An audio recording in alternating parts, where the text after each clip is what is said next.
8वीं क्लास की हिंदी की पाठ्यपुस्तक बसंत से उनका 12वां पाठ है। पाठ का नाम है सुदामा चरित। इसके रचनाकार हैं नरोत्तम दास। इस कविता के जो यह सवैया संधि में लिखे है, पहला दूसरा यह सवैया है, यह तीसरा सवैया, और यह एक दोहा, यानी 1 2 3 4 इतनी पंक्तियों की संदर्भ सहित अर्थ बताया था। अब उसके बाद आगे 2 सवैये बचे और एक दोहा बचा। पहले बताया था आप लोगों को कि सुदामा और कृष्ण के बीच में वार्तालाप चल रहा है, और इससे आगे अब श्री कृष्ण अपने मित्र सुदामा को उसके घर वापस भेजने के लिए तैयार हो जाते हैं, और जब से सुदामा चले जाते हैं अपने घर को। सुदामा जब अपने घर को जाते हैं तो जाते जाते वह रास्ते में सोच रहे हैं। उन्हें यह लग रहा था कि मैं अपने मित्र कृष्ण के पास जा रहा हूँ जो द्वारिकाधीश हैं, वह मुझे बहुत धन संपत्ति दे करके विदा करेंगे अपने राजमहल से। लेकिन जैसा वह सोच रहे थे वैसा नहीं हुआ।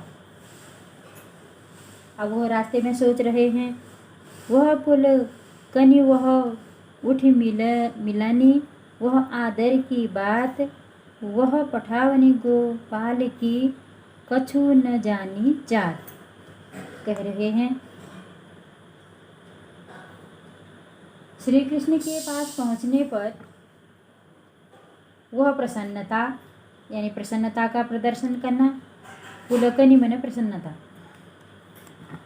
उठना और मेल मिलाप करना, अपने गले लगाना, और वह आदर और सत्कार की बात करना। श्री कृष्ण ने जब राज दरबार में सुदामा के आने पर प्रसन्नता व्यक्त की और उनको गले लगाया, उनका आदर सत्कार किया,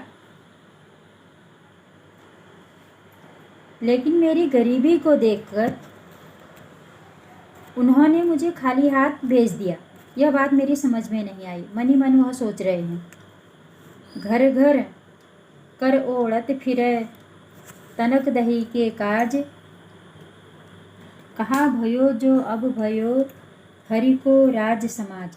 फिर मन में एक और विचार आ रहा है। कह रहे हैं कि यह तो वही कृष्ण है जो दही मांगने के लिए घर घर फिरता था।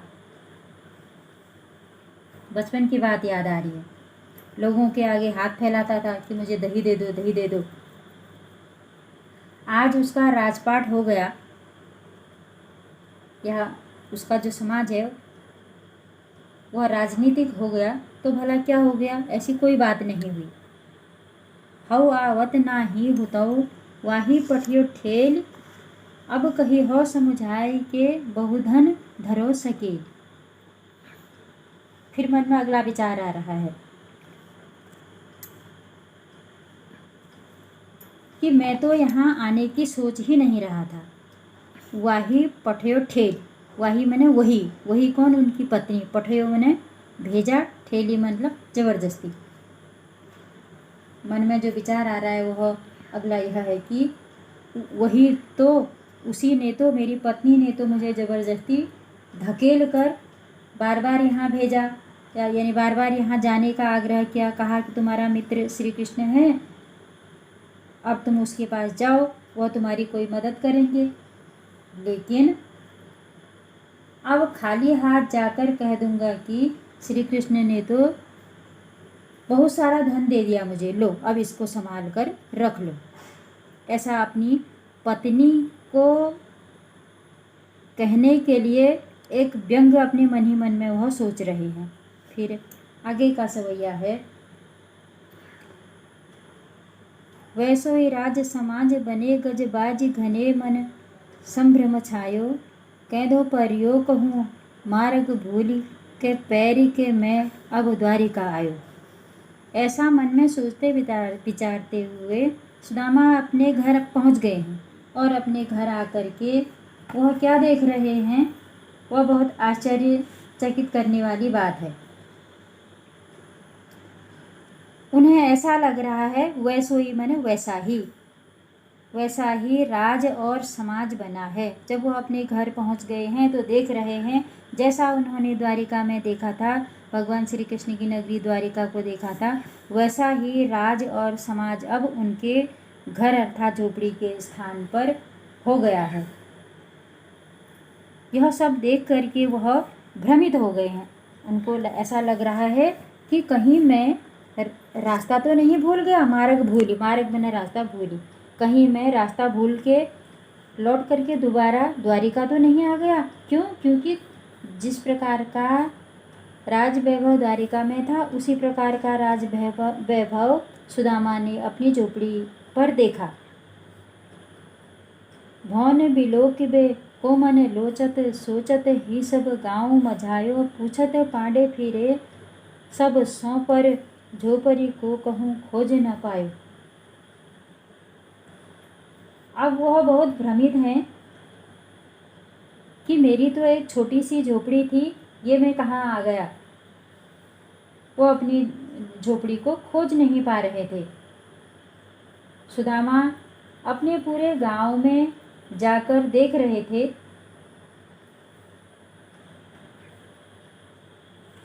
कि यह अब कैसा स्थान है, जो विचित्र स्थान है वह विचित्र कैसा स्थान है। जो मेरी जो झोपड़ी थी वो झोपड़ी नहीं है। उस अपनी झोपड़ी को देखने के लिए वो सब जगह घूम आए हैं, और जबकि जो नया उनका महल था वो द्वारिका के समान हो गया था। महल के दरवाजे पर गज बने हाथी खड़े हुए थे, नौकर चाकर सब कुछ उनकी व्यवस्था के लिए खड़े हुए थे। राजा की तरह द्वार पर हाथी और घोड़ों की कतार खड़ी हुई थी।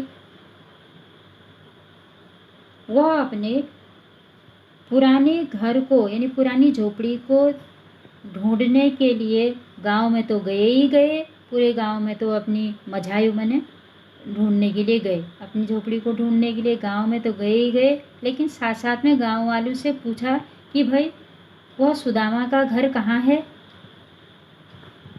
लेकिन वह पूछने के बाद भी अपनी उस झोपड़ी को कहूँ कभी खोज नहीं पाए, क्योंकि वह उनकी जो घास फूस की झोपड़ी थी वह द्वारिका के समान राज वैभव में बदल चुकी थी।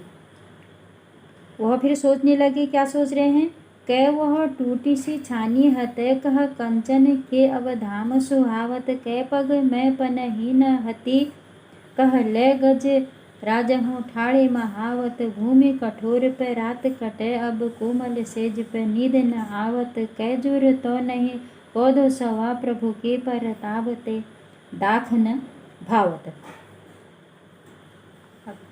इन पंक्तियों में श्री कृष्ण की कृपा से सुदामा जी के जीवन में आने वाले परिवर्तन का वर्णन किया गया है।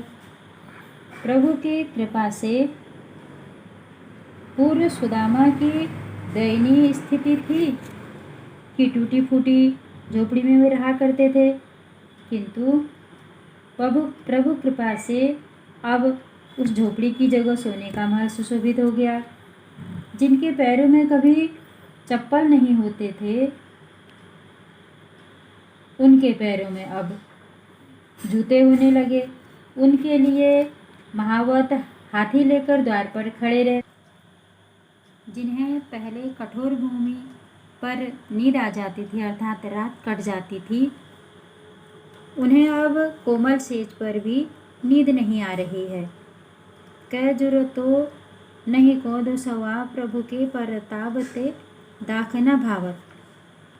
जिन्हें कभी मोटा अनाज भी जुटाना मुश्किल हो जाता था, यानी जो पहले मोटा अनाज खाते थे वह अब प्रभु के प्रताप से प्रभु की कृपा से अंगूर भी खाना पसंद नहीं करते।